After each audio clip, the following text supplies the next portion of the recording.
শ্রীমঙ্গল সবুজ প্রকৃতির কোলে গড়ে ওঠা এক শান্তির আশ্রয়। চায়ের রাজধানী এই অঞ্চল সুদূর চায়ের জন্য বিখ্যাত নয়, প্রকৃতির নিঃশব্দ ভালোবাসার জন্যও বিখ্যাত। চারিদিকে ছড়িয়ে আছে পাহাড়ি চা বাগান, পাখির কিচিমিচি আর মৃদু বাতাসের ছোঁয়া। বর্ষার ছুটিতে তাই ভ্রমণ পিয়াসীদের পছন্দের তালিকার উপরের দিকেই রয়েছে শ্রীমঙ্গলের এই শহরটি। বাইক্যার বিল শ্রীমঙ্গলের হৃদয়ে যেন এক জলভূমি।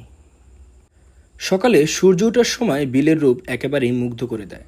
দূর থেকে ভেসে আসে পাখির ডাক আর পানিতে ছোট ছোট নৌকা। পর্যটকদের জন্য বাইক্যার বিল এখন এক জনপ্রিয় জায়গা। কেউ আসে ছবি তুলতে, কেউ বা আবার ক্যাম্প করে রাত কাটায়। পর্যটকরা তো একে বলে প্রকৃতির বুকের উপরে এক শান্তির জায়গা।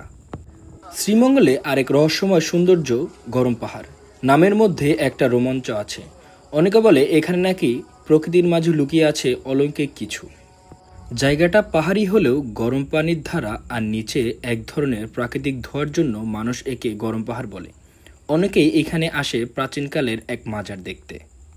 শ্রীমঙ্গলের আরেকটি ভিন্ন অভিজ্ঞতা বাংলাদেশ বন্যপ্রাণী সেবা ফাউন্ডেশন, যা অনেকেই চেনেন রূপসপুর চিড়িয়াখানা নামে। এখানে শুধু পশু পাখি দেখা নয়, রয়েছে আহত ও অসুস্থ বন্যপ্রাণীর সেবা দেওয়ার ব্যবস্থা। অনেক প্রাণী এখানে সুস্থ হয়ে আবার প্রকৃতিতে ফিরে যায়। শ্রীমঙ্গল শুধু একটি জায়গার নাম নয়, এটি এক ভালো লাগার অনুভূতি। সবুজ চা বাগান, নীল বিল, গরম পাহাড়ের রহস্য আর প্রাণীকথায় ভরা চিড়িয়াখানা, সব মিলিয়ে এখানে প্রকৃতি কথা বলে, শান্তি ছুঁয়ে যায় হৃদয়। শুধু প্রকৃতি নয়, শ্রীমঙ্গল আমাদের শেখায় কিভাবে মানুষ আর প্রকৃতি একসাথে থাকতে পারে। এই জায়গা শুধু ঘুরে দেখার নয়, হৃদয়ে গেঁথে রাখার।